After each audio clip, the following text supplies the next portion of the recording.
Welcome to the Lincoln County Living, the podcast for the people, by the people, where we keep it real, keep it local, and maybe even keep it a little awkward sometimes. I'm your host, Nicholas Hall, bringing you stories from the heart of New Mexico, where the spirit of Lincoln County thrives through its people and its places. Now, before we kick things off, I want to show you the new, the full, and the awesome theme song for the podcast. Enjoy the tune, and I'll catch up with you afterwards. From Capitan's dusty trails to Ruidoso's peak so high, Lincoln's ghostly whispers in the moonlit sky, Hondo's rivers running wild through the mighty plains, Carizoso's magic in the desert's open veins. Milgau's stars so bright in the endless night, Alto's hidden wonders taking flight. Every corner tells a story carved in time. Lincoln County living, we're on the climb. Lincoln County living, we're roaming free. Every town a treasure, every moment a spree. From the valleys to the mountains where the wild things be, Lincoln County's heart is calling you and me. In the shadows of the Rockies where the legends grow, through the pine-scented forests and the winter snow, every face a friendly smile, every road a song. Lincoln County's where we all belong.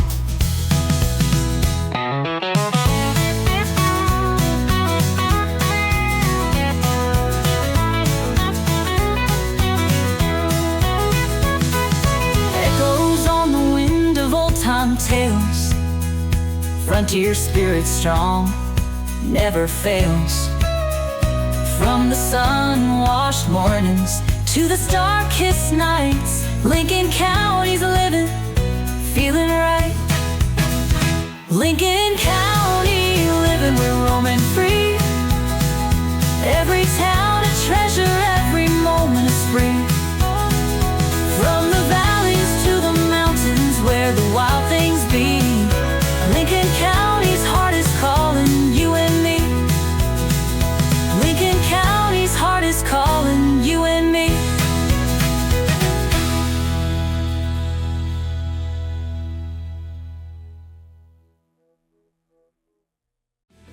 How great was that theme song?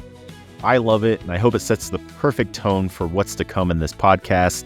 Today, we're excited to explore the realm of local entertainment with Sydnee Mowery and Ashley Roberts from Oso Productions. This group of local pioneers have transformed theater and cultural events right here in Lincoln County. We'll delve into their journey, discuss the significant impact of their work, and uncover their forward-thinking plans for our community's cultural scene. You can catch all of our episodes and subscribe on any podcast platform you prefer. Don't forget to follow us on Facebook to stay connected and receive the latest updates. Now let's dive into the stories that make Lincoln County so unforgettable. Hello, everybody. Welcome into the Lincoln County Living Podcast. Today, I'm with Sydnee and Ashley with Oso Productions, and we're going to talk about how they're revolutionizing local entertainment here in Lincoln County and bringing something new and something fresh to the area. How are you guys doing today? Fabulous. How are you? I'm doing great. Just kind of enjoying the snow that we just got. I know we're expecting a lot more. The first question I have for you guys is, what's your name? Where are you from? I'll start. Alphabetical, aren't we? Okay, go. Yeah. Okay. I'll go. My name is Sydnee Mowery. I moved to Ruidoso during the middle of COVID from the Dallas area, but I have a lot of family that's from Capitan, from the area. I did theater in Dallas, and whenever I just kind of lost my job, we ran away to the mountains. My husband and I. Yeah. We have 2 kids. I work at ENMU and do Oso Productions. Perfect. And how about you, Ashley? Yeah. So I'm actually a Houston native, but we moved here about 8 years ago from Florida, where I ran recreation and event programs and had my own event planning business. And so we have 3 kids and 2 dogs and all kinds of chaos going on in here. But we've lived up in Lincoln and just in different parts of the counties. Okay, perfect. So you guys are natives, but I think at this point we could just consider you guys locals. So, Can you tell me a little bit about the founding of Oso Productions? Yeah, so like I said, my husband and I did theater professionally in Dallas and Austin and kind of sporadically all over Texas. We were contract designers and painters, and he did more lighting and sound, where I did the design and the art, the painting and directing aspect of it. And then we met Scott and Rennie Fitzgibbon. He met them through the high school. He used to teach theater at the high school in Ruidoso, and they also had an opera theater background more in Albuquerque. And we just kind of struck a fast friendship and decided we couldn't live without doing theater. So let's start our own theater company, because we met during COVID, and there wasn't much going on at that time when it came to like live performances outside of just bands. And so we just kind of did it. We just said, let's put on a play. And then that was summer of 22. I think we put on our first production, Greater Tuna, in the park. And then from then we've just done about 2 or 3 a year, adding other stuff as we go. And you guys do those plays in the Wingfield Park, correct? Yes. We have been doing a summer play in Wingfield Park and then a winter play wherever we can find a space. We've kind of adapted the guerrilla theater model. So where we can put on a show, we will. Okay, that's fair. So what inspired you as a whole, we're going to say Oso Productions as a whole, to focus on entertainment production in Lincoln County? I mean, that's just, like I said, that's our background. That's what all of us love to do. I always joke that we're all a little crazy. That's why we continue to do the arts. And we just can't live without it. So moving here, there wasn't anything. We made it happen. Also, just kind of as a safe place in the community, as a place for artists to explore. Theater is such a beautiful collaboration of so many different art forms. You direct, you dance, you sing, you act, you paint, you build props. So it is kind of a all-encompassing outlet for artists. So that's kind of what drew me to it anyway. And since we kind of started, there's been a lot of people that have come out that are like, yes, I love this. I didn't know I could make a costume and do all these hair, makeup. There's so much within a play that you don't think about that is just a fabulous outlet for artists. Yes, and I do believe that Lincoln County needs something a little fresh, a little outside the box, because I feel like Lincoln County can get stuck in the past a lot of the times. And, you know, when we heard about the Ren Fair, for instance, last year, we're like, oh, wow, that'll be awesome. And then we were technically a part of it, you know, and it was like, wow, this is massive, and this is something Lincoln County needs. This is a whole different group of people that I believe Ruidoso especially is not used to. You know, we got to get away from the cowboys and outlaws every once in a while. Yeah. So, well, within that, we have the After Dark that we've been working with the state historic sites and partnering with them, especially up in Lincoln. And so I think that's been really fun to see that theatrical aspect and the living history component kind of come together up there for those events. And so people come and they expect a tour, but then what they get with all the different people that are characters from, say, the Lincoln County War, from that town of Lincoln, being portrayed in a different way and very much brought to life, I think has been really fun and interesting. This last one was really fun because, of course, we had the thunderstorm that was surrounding us at the time. So definitely added that like dark, creepy aspect. That one, we turned it into a full production. We had staged gunfights. We had people running across the street. We took over Lincoln as like a living production. Like you got to interact with the play. It was a lot of fun. So that's what I kind of like about Oso. We do the Old West, but we also do the nerd. Like our next show next summer is going to be called She Kills Monsters, and it's all Dungeons and Dragon themed. So we tried to do everything. Yeah, it's just kind of a collection of all the arts and all the niches. There you go. Yeah. And that Lincoln After Dark, you know, I keep seeing the ad for that, but do you guys have one coming up soon, or is that more of like a summertime thing? It's more of a fall. We have done some spring dates in the past, but we don't have anything confirmed right now because we do, this was a nonprofit, but then we work with the Friends of Historic Lincoln, which is also a nonprofit. That's a direct support organization for the historic site there. And so we work with them and they help to approve the dates because, of course, they do help to provide some additional infrastructure and people and things like that. So it has to be something that kind of fits in up there too. And it's Very cold. cool. As one of the actors, Yeah. we're standing outside in costume for 4 hours. So it's one of those, like, the very hot months and the very cold months make it a little more difficult. Yeah, that's completely understandable. I wouldn't expect you guys to be out there today in the snow. So No. I will say the fall with those, like, from my point of view, the big petticoats, the big wool things, is like the cooler is better because you have like 5 layers on of just dense costumes. Right. Wind right. and no fun. And big skirt. All right. So let's talk about the impact on local culture. So how do you guys aim to enhance the local culture scene in Ruidoso? Push people out of their comfort zone. No, just, I mean, broaden that culture. This is our second year of doing Rocky Horror Picture Show. And the first time we did it, I was like, oh God, we're going to get ran out of town. I don't know if people are going to receive this well. And we sold out. And this year we doubled the seats and still sold out. So I think kind of what T was saying, the other side of Ruidoso that people don't see, like that, I think we're giving a voice to the nerds in the community and just a vast culture on that aspect, but also the Ren Fair, the After Dark. We're getting, I feel like we have a very wide group on our board that wants to do all of these different things. I'm more towards the Rocky Horror side. We have someone who wants to do the classic musicals like that. We did a production of Pirates of Penzance, which is Gilbert and Sullivan, super classic. And then we have the history stuff. So I think we have a nice collection of all varieties of culture. Yeah. Oh, yeah. It sounds like the niche is there. Yeah. Yes. So I think we can kind of find something under that Oso umbrella that speaks to them. And maybe that will get them to come out to some other things too. I mean, we mentioned the Ren Fair.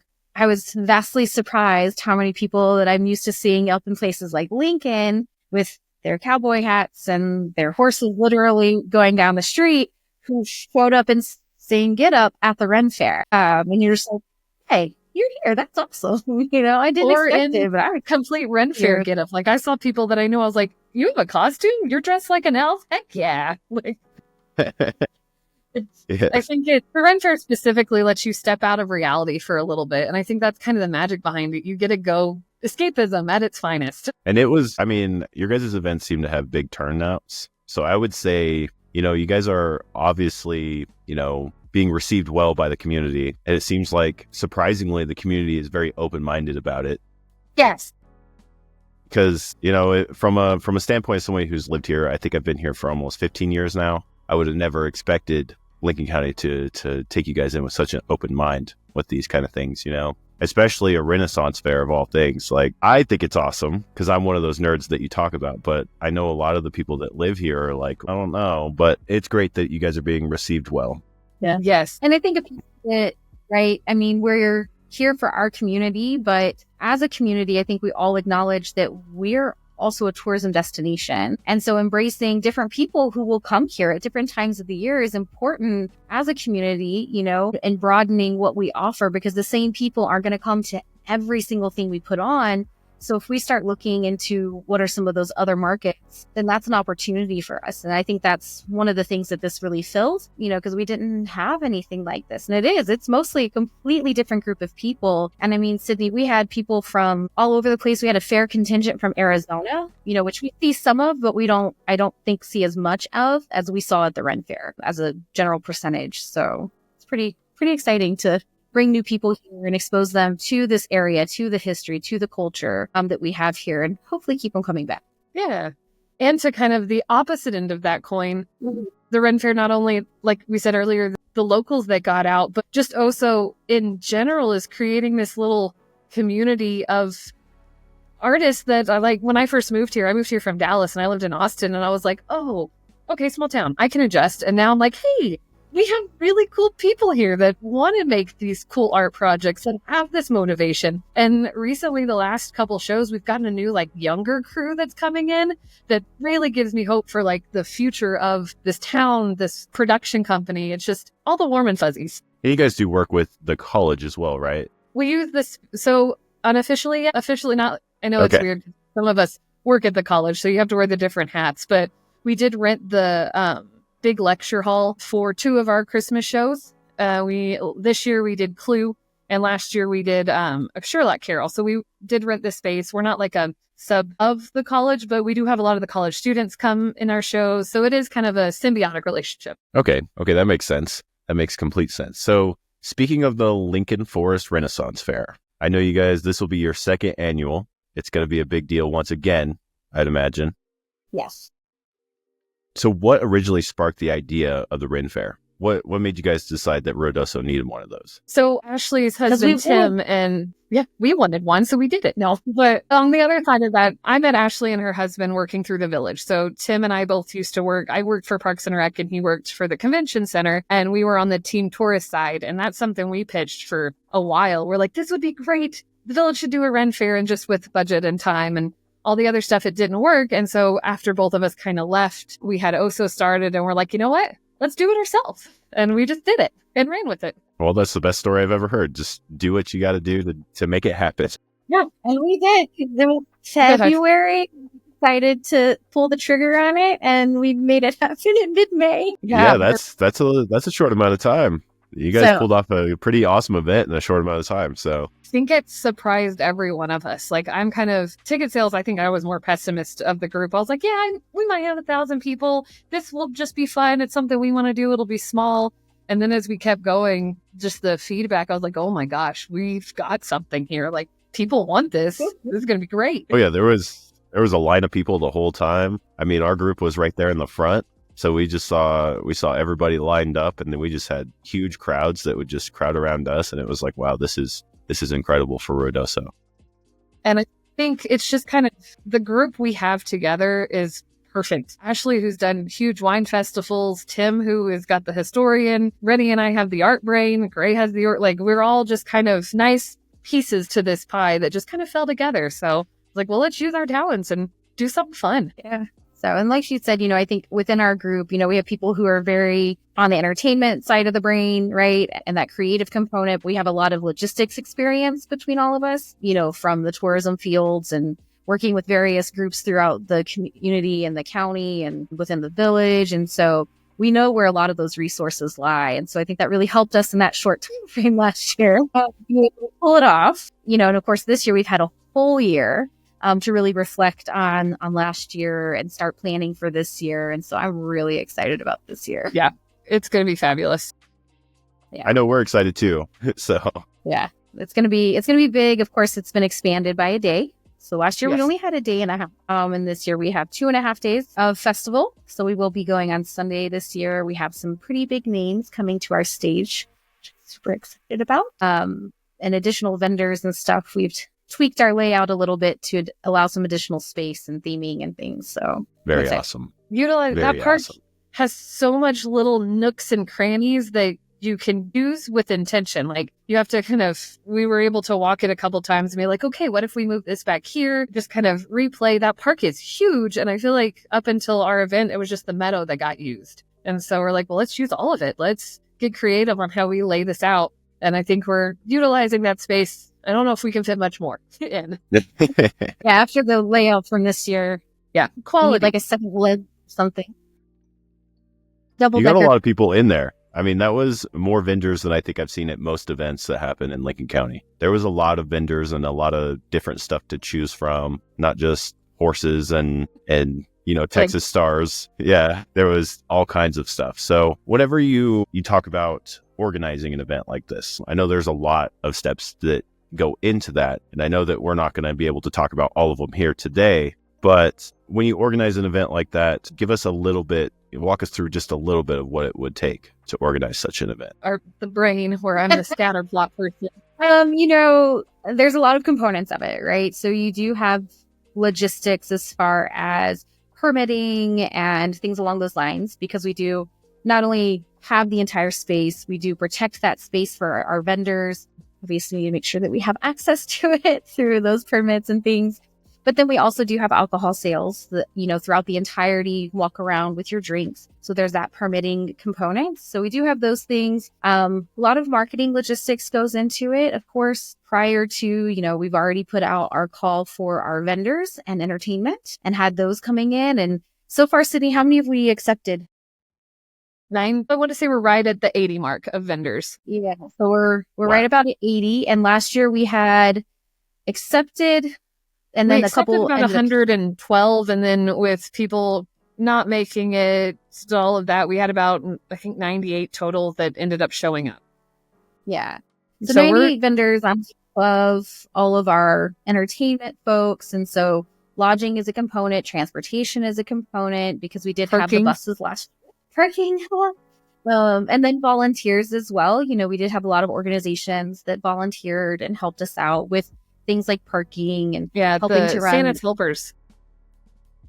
Yeah, they were great. They came in and fabulous. Yeah, but no, you're good. We did. I mean, we had some great volunteers that came out of the woodwork to help us out with things when we started realizing how big we were going to be. Because we did have additional needs, right? We had additional signage that we needed. We had the bus. We had to work out, being allowed to use those parking spaces. And of course, we're looking at this year, hopefully being even bigger. How does that expand? How do we grow? But then also within, the concept of creating this environment and bringing people into a space that is different. You're walking into an event. So creating those gateways, having a creative space to create that, where when you walk in, what am I hearing? What am I seeing? What am I smelling? All of those things. And then where is everybody located? And are we grouping things and creating these little villages, which is we're leaning into that a little bit this year. And as much as it's wonderful to use that entire park, if you've walked that whole park, it is not all usable. No. Yeah. Of what fits between what trees and little dips and leaves and different things like that. Kind of a I was just going to kind of go on that as a funny. Last year, whenever we were first measuring the park, it was snowing. So we all went out with little measuring wheels and kind of guessed. And so then we're like, okay, we can fit about 5 here, 3 here.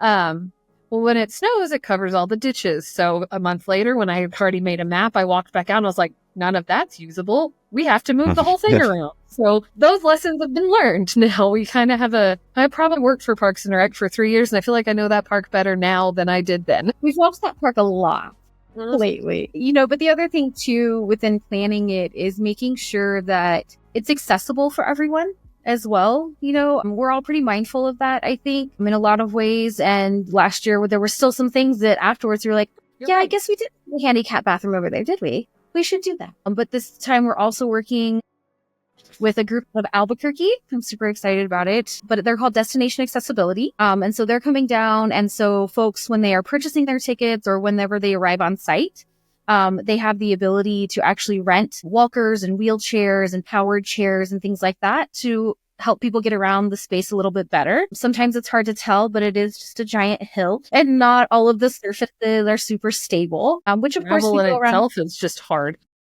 But nature. So last year, we saw that we had some people who were concerned about that and some folks that struggled with it a little bit. And we just wanted to make sure that if you come, you don't just get relegated to what's happening in the meadow. We want you to go to the other stages, to the other little villages, to see all the vendors, to see all the entertainment, and really feel like you're a piece of that. So we're working with them this year, and I'm super excited about that. Gives me warm fuzzies. Awesome. That there's people that we can help with that. And they provide beyond just mobility services. They do have some other items as well for some hearing and things like that we can continue to incorporate as we move forward. So I am excited. Very awesome. That is very awesome news. And I think that'll make a lot of people happy. Yeah. Oh, yeah. And so kind of on the other side of that, too, when it comes to planning events, I heard somebody said this a while back and it stuck with me. The community and the people that go to the events are all just as important. Like they create that event. You create that energy. We can order porta potties all day, but the people that show up make the difference. So it is, I think that's one of the unique things about our event. It had this energy that I don't think I've seen in many other events here. So that's kind of planning, but also that luck of the people that show up also bring their own element to these events. Yeah. So, and that's always a lot of fun, to see the different costumes and to celebrate those things too, right? So we love the costumes. So we did a costume contest. We were doing parades and, things like that. Also, what kind of things are they interested in? And so being able to say, hey, this year we're doing theme days. And so we have a pirate day. So that's super exciting because we had a lot of people really lean into that. Last year, we have a great group of entertainers that come out and they crack me up. Oh, bless you. We're going to have a Celtic day, to kind of lean a little bit more into some of those items, with the Scottish and the Irish components and music and things like that. We have the Highland Games guys who come out as well. And then we're going to have the day that's the fantasy day. So leaning into that kind of the elves and the fairies and the knights and the dragons and things along those lines. And so, like you said, those energies, it's so much fun when people just take that and embrace or feel embraced by it too, right? My father-in-law, for example, is a very creative man, but he is a pirate through and through. And he's stuck here in the mountains. So it's really nice. He's very excited to come and sing sea shanties over in the pub in the tavern, and be able to walk around like a pirate all weekend. And he appreciates that outlet that, if you look at regionally, we don't have a lot of. And so that's exciting too. So there's a lot. There's a lot that goes into it. We also do a lot of our own production from things like soundtracks. So I don't know if you noticed last year, and we're going to enhance this year. We actually have repeaters that go through the park. Yes, I remember that. Yes. Well, videos throughout the park. And so you walk into that theming and the messaging and things like that. So we produce all that. We put all that together. It's creating a world. Yes. Yeah. And it's same thing with decor, right? So trying to deck out that giant pavilion to where it looks more like a tavern, creating areas that are going to feel a little bit more like a medieval village or a fairy field or, things like that. Wagon. And so those pieces, creating signage that isn't just a plastic printed piece, so we've been cutting and painting and burning wood with lasers and doing 3D printing and all kinds of crazy things, sewing giant tent cups. So they don't just big hole that we made. Yes, lots of gold paint everywhere. But that's part of it too. So we have the logistics portion of it, but we have a lot of the creative production schedule of what we're doing too. So it's exciting. Yeah, it sounds like it's going to be a good time this year. It was definitely a good time last year. I was telling Sydnee before we started that I was actually a part of the Highland Games group last year, and definitely going to be a part of it again this year. Me and my wife both are Highland Games athletes, so it's very nice. We're trying really hard to get a Highland Games started in Ruidoso. We'd really like to, because then we don't have to travel as far. I need more hours in the day because I would love to. Right. Well, and I think after the event last year, we had a lot of organizations like them, like the Armored Combat, groups that came in, and some of the others even that said, hey, there's a ton of people who would love to do this here. I'm one of them. I wonder if we could figure this out. I wonder if we could pull this together here and have our own team for the Armored Combat or have our own SCA. Yeah. And I think the Amguard, the sword fighting groups, they practice at the park regularly now, which is really cool. Yeah, they do. They do. Yeah, so that's exciting. Like you said, leaning into people's passions and helping them to find a safe place and an outlet to do those things and try those things. Because I know there's a ton of people who would have never even seen Highland Games, who now that they've seen it, they're like, I want to do it. Right? How do I get there? How do I do that? My son is obsessed with blacksmithing after seeing it at another festival, Of course, shows like Forged and Fire help, but, we went to another Renaissance festival and they had a whole forge area where he got to forge a, knife out of a horseshoe with the giant dragon, was the forge and stuff. But things like that, I think that that's a piece of what we're doing too. Yes, it's entertainment, but it's also helping people to identify things that they enjoy that maybe they didn't even know were an option. So I think that's exciting. Yeah, that's awesome. That's very awesome. And I know you talked about some big names coming to this Ren Fair this year. Can you give us some of the names of some of the people that are going to be coming out to the event?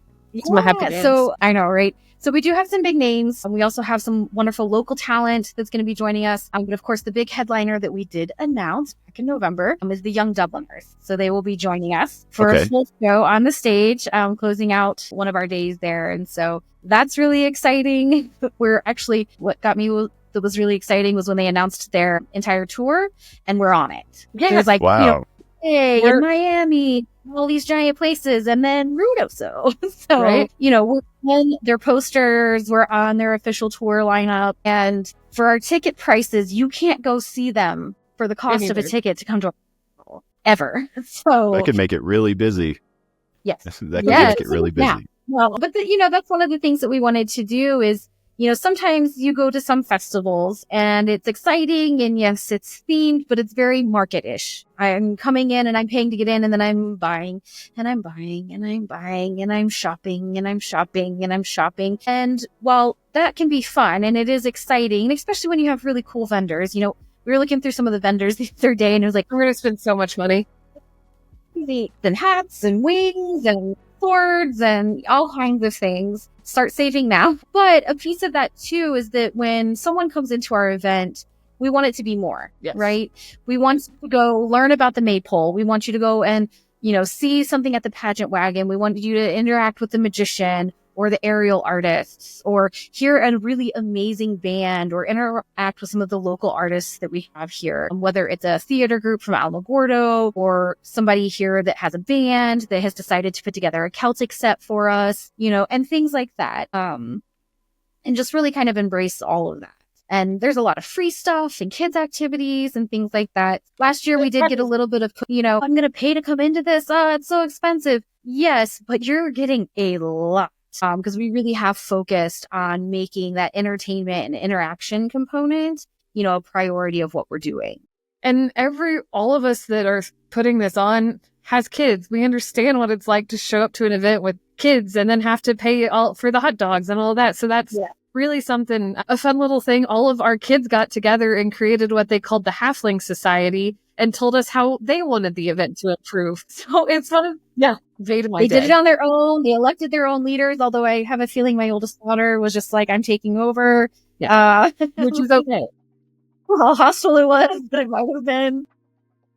So that's kind of something. Yeah. So we don't want it to be just for adults. We want families to come out. We want them to interact with everything and know that there's something for everybody that's going to be there. So we're pretty excited. Yeah. Young Dubliners, though. Yes, that sounds like it's going to be a great time. And I know that I'm very excited for it. The kids are very excited for it. My wife's excited for it. We're just all ready for that. I know. I'm like, May? No, not yet, because I have lots of things to do. Well, I'm not ready. So I'm going to take a quick break real quick. I'm going to get a drink of water. And then I just noticed that we covered a lot of the questions that I had lined up already. We're all the way down to 6. So we completed 4, 5. We answered everything all in one go. So that works for me. There you go. I know when you said 30 minutes, I was like, we talk a lot. Yeah. If it's a little over, I don't mind. Like if it's 45 minutes, that's fine. Yeah. But when I have to sit down and edit one that's an hour and 30 minutes long, it gets a little brain melting. Yeah. Never's going to edit all of his videos for the Bad Hoss stuff. It's like, oh, jeez. I think the one for like the virtual tour of Lincoln, I think it was like an hour and a half, and then he sat down to edit it, and he was, cut some things so they were walking here and there and weird shots and stuff. But then he edited like B-roll footage and stuff, and he was just like, it's never going to end. It happens. Trust me. I deal with that quite often with our company too, so it's okay.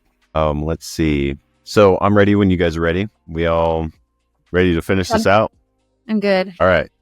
So beyond the Renaissance Fair, are there any upcoming projects or events from you guys from Oso Productions that we should be excited about as well? Yes, we have a really fun season planned for next year. Not all of it is announced. We do want to add a little more After Dark, some other little auxiliary things. But during the summer, we will be doing a production called She Kills Dragons. It is such a beautiful script. It is about 2 sisters who kind of learn about each other, learn about their lives, but all of it is set within the world of Dungeons and Dragons. And so if you are a nerd and play those games, the Perceiver, Tiamat, going to pronounce it wrong, all of those characters come to life. The Owlbears, all of the like iconic D&D characters are the gelatinous cube.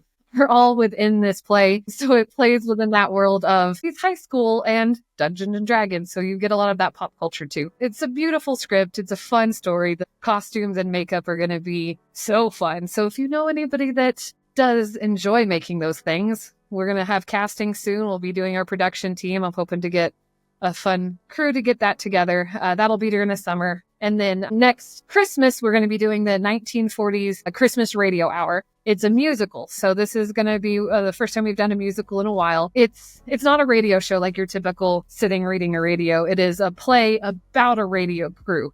So you see with the backstage shenanigans that they pull, all of the backstory while they're producing this radio play set in the 1940s during that kind of USO kind of army, all of those storylines. It's heartwarming. It's Christmas. It's going to have a lot of those harmonies. So if anybody likes to sing and wants to be in that show, we will be doing that as well. So those are our big plays that we're doing. We also last year during Rocky, we announced our scholarships. So our friend Scott Fitzgibbons passed earlier this year. And after that, we've been able to set up a scholarship fund in his name. Feelings. Mm-hmm.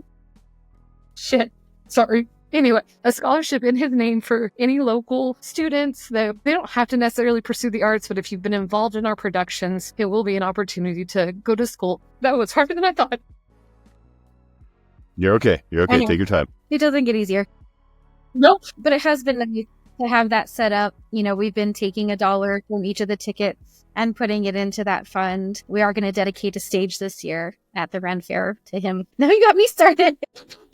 It gets easier, but it doesn't. He passed away shortly after the Ren Fair last year. And so very big highs and then very big lows. Yes. Yeah.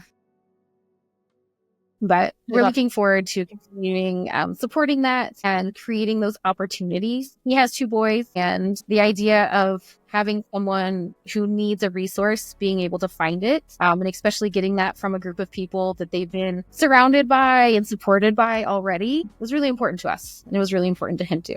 So we're excited. Very good. Sad, but excited. Thought I could get through that a lot better, but No, but hey, I understand. There's no problem with that at all. He was a great guy. I mean, I only just met him when we did the Highland Game stuff there, and he was very excited to have us there. He was He was very thrilled.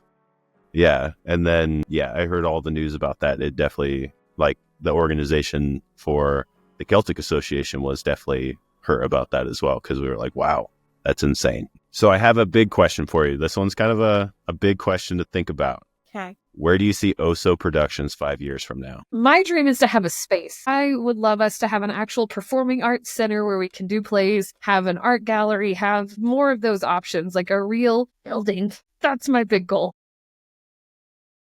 Preferably surrounded with land for festivals. Yes. I mean, that's the hyper-focused goal, but I would love us to have... So right now we're all wearing all of the hats, and as we do more shows, as we do more things, more people are getting interested and are wanting to learn the arts. And so I want to create an actual community where, hey, I want to direct a show. Yeah, come on, come direct a show, come design, come having a jumping platform for people who want to do this professionally and learn this craft and this beautiful collaboration of art. I kind of want to build that community here and do more shows, do more musicals, all of that fun stuff. Yeah. I think, on the trajectory you guys are on now, I don't see there being any issue with that.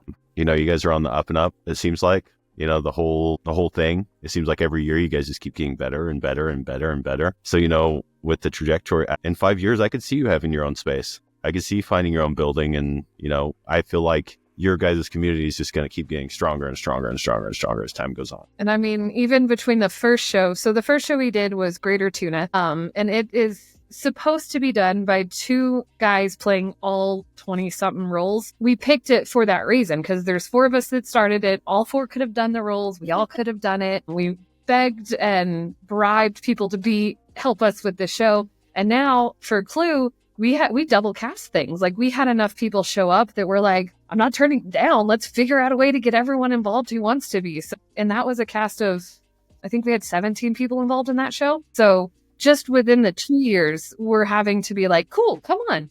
Come be in a play with us. Do you want to learn how to set design? I will teach you how to set design. Rennie teaches how to costume. I had somebody approach me that they were like, hey, I wouldn't mind dipping my toes in directing. I was like, yeah, come on. So that's something that I'm really excited about. I would love, don't get me wrong, I love theater. And even for Clue, I was like, if I don't have to be in it, I don't want to. And then I was still in it because I can't say no. But I would love to have the day where we do a show where somebody else step up and do these things. So another 5-year goal is to do a production where we have these new people that come in, step up and do the directing, taking on these leadership roles, growing this for the longevity of Oso. Yeah. And I think that idea that we've talked about with bringing in and nurturing these groups of people and helping them to grow, to see them grow, to see them branch out, to be, bringing other people into that community as well that maybe wouldn't have thought this is a thing for me, but you really love makeup. So why don't we do it for the stage? And it's just another avenue. It's another outlet for a lot of people. So even if they don't want to necessarily do it professionally, I will say that, the idea of having hobbies here in a small town in the mountains can be hard, right? And especially finding new hobbies. And so giving people a space where they can figure out oh, that was really great. I don't ever want to be on stage again. Please just costumes. That was my daughter. She was part of a youth production a couple years ago, and they made her get out on stage, during certain parts. And she was like, no, I will move your props. I will do costuming, but don't you dare put me on that stage again. But she loves it. She sews all the time now, and she's constantly wanting to make her own cosplay costumes and things like that. And she's 12. And that's a great thing that she can take with her wherever she goes. And if she ends up in another small town like this, she still has that. So I think that that's exciting too. And also as a community, that kind of growth, right? Yes. Is exciting as a prospect to me. I think it's very important for people in a small town to have hobbies. Yes. So No, and also it's very important. Especially just kind of, I feel like this community very much caters to the retire and the youth sports. Like those are the main things to do here. So having that middle ground of, hey, let's go out and watch a play. Or we've had I'm trying to think, 3 people who auditioned for the summer show that now took on larger roles for the winter show, seeing that growth, directing the summer show, being like, I can't hear you. Come on, speak louder, to then stepping into a main character and owning the space. Just seeing that growth within people in this community, it's amazing. Like it is. Yes, we do art, but we are also our own little weird family. Well put. Okay, so what advice do you give to someone looking to start a career in entertainment production, especially in a smaller community? I know we were just talking about that, but if, you talk about people stepping outside of their comfort zone. Yes. I know that was one of the big deals, but I feel like to get somebody to do a play or get somebody to do a production, it takes a lot more than just telling them to step outside of their comfort zone. You got to be a little crazy. I feel like you got to be a little crazy to go put on a wig and scream in front of 50 people. Like there is that level of embrace your own crazy, but also be resilient. I've been doing theater for almost 20 years now. If you don't develop a tough skin, you can't quit the first time you don't get that applause. You can't quit the first time the audience doesn't get your joke or you don't get cast in the role. There is that resiliency, which also translates into just running the business, like running the theater. Keep trying. If you do a show and no one shows up, pivot and learn from it. Don't let it get you down. And I would say too, get to know everybody. Yeah. There's people who have come out of the woodwork to support things with us. And I'm just like, what? Well, okay. I mean, come on. But I would never have gone into this thinking that would be the resource for this, right? Working with everybody. Yeah. And letting everybody have a piece of that too. I think that, some people kind of get blinders on when it comes to the arts, right? Well, either it's, this perception of things aren't serious or, it's not meaning, or, you know what I mean? So there's different camps, but I think when people experience the versatility of the arts, whether it's doing ceramics or painting or a play or singing or a festival or any of these things, those are things that are going to speak to somebody at some point and they're going to realize. So even though saying, get out of your comfort zone, be part of a production. Hey, will you just come and, help us take tickets or paint this piece of, the backdrop or what have you, sometimes it's a lot less daunting. And then once they experience it and they see other people going through learning their roles and going through, auditions and then going through all of, the practicing and rehearsing and finding their blocking and things like that. Next thing you know, they're like, oh, well, okay, that's not so scary. Maybe I can be a part of that. Or maybe I do want to learn more of that backstage component or the production component with the sounds or the lights, or they kind of find what they're comfortable with and continue to grow. And I think that's exciting too. And then kind of following on that learning to work with everybody, especially if you're wanting to start an entertainment or a theater, you work with every different type of person, and learning how to meet them where they are, not where you want them to be, is a very good skill that you learn in theater and in that collaborative art form. It is that like, hey, you bring a piece, I bring a piece, we all create this together and then we give it to the world and then it's not ours anymore. We learn to share. Yes. That's completely fair.